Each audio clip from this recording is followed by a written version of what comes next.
Teresa Downs, who is Superintendent of Schools in Gold Trail School District 74, is going to talk to us about white privilege.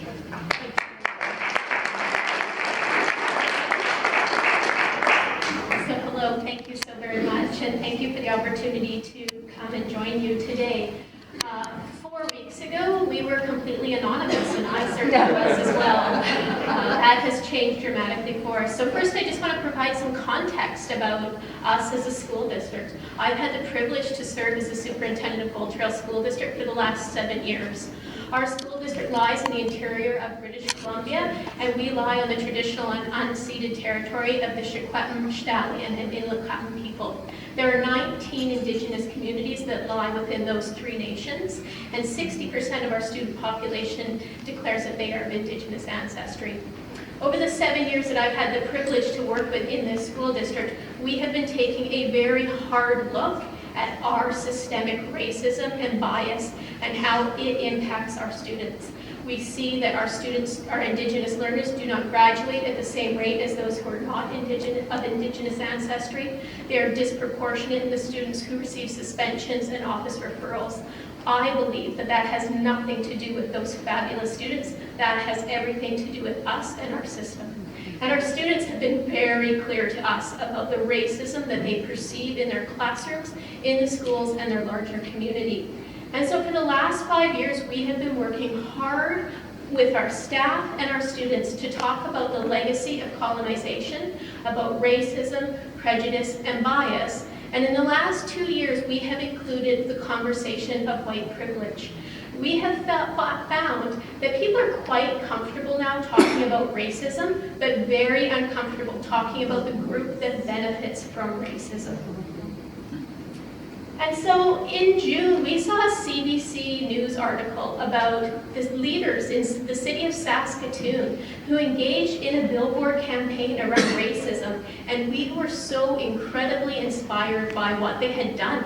Very brave, their faces and their voices. And when we returned from our vacation, we were still talking about it. And so the 3 formal system leaders in our school district decided to do it. It was not easy to consider having our faces with our words in our schools. It felt in some ways incredibly narcissistic, but we felt like we had to do it as the system leaders to encourage the conversations to continue to happen in our schools and in our communities. The posters, we shared them with our Board of Education. They were incredibly supportive. They were proud of us, and they said, go for it. We showed it to our principals, and every one of them said, we want them in our schools. And so in January this year, that is what happened. And crickets for the first 6 weeks. We thought, okay, we're okay. Well, we wanted conversation, but so we just were surprised by the quietness. At the end of February, it was shared with me a closed Facebook conversation that was going on, all focused on the poster that I'm on. But it was a closed conversation, and I started to get a little bit of hate mail, and so that was okay. We invited everyone in to have a conversation to discuss their concerns. No one came in. And then we thought, okay, this will be okay. And then an open group on Facebook had a conversation. And then on March 8th, everything changed in our school district. The first news story was by CBC, and then over 2 days, this is what occurred. And I can tell you, that last one scared us. And so that was 2 days. And this is the hate mail I've personally received since March 8th. And just the email. That's nothing to do with the voicemails. On March 9th, we had to ask our staff at the district office to stop answering the phone. What they were enduring was hateful and vile, and so we just allowed for the next few days for everything to go to voicemail directly. If you called with something nice to say, it was unfortunate we didn't get it. And so these are some of the things that on social media I clipped that were clear threats around me personally. They were interesting. I never thought anyone would be talking to Donald Trump about me, but it was an interesting insight into some people's thinking about white privilege.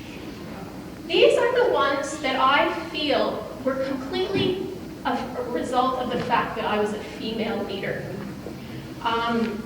People may not like my hair. I'm not sure why that has to be a part of the dialogue about my privilege. There is one voicemail that I received at work that was unbelievable, and it really resonated for me around being a female leader in a strong position. When the individual went on and on and on ad nauseum about how this is what happens when women are allowed to be in power, and that there were 3 of us in power. And then he talked about how he looked at a picture of our Board of Education, which is predominantly female, and it was clear to him now that women should never be in positions of power. Oops.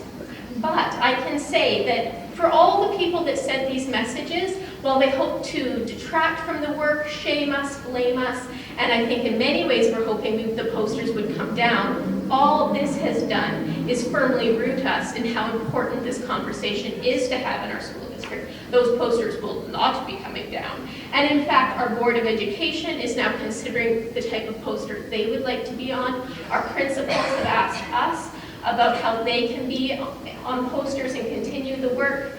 Tammy, Linda, and I are more confident, I think, in our leadership in this issue and continuing this dialogue more than we were when we put the posters out. Our Board of Education has been remarkable. Every single day, one of them has sent an email of support and encouragement. I'm not sure if they did that intentionally, but it meant more than you can imagine when your email inbox is full of hate on a daily basis. And so we are going to continue the work. We are proud of the work because we want to ensure that the students who leave Gold Trail have a mind and an eye of the society that they are going to enter and how they want to interact within it. Thank you so very much.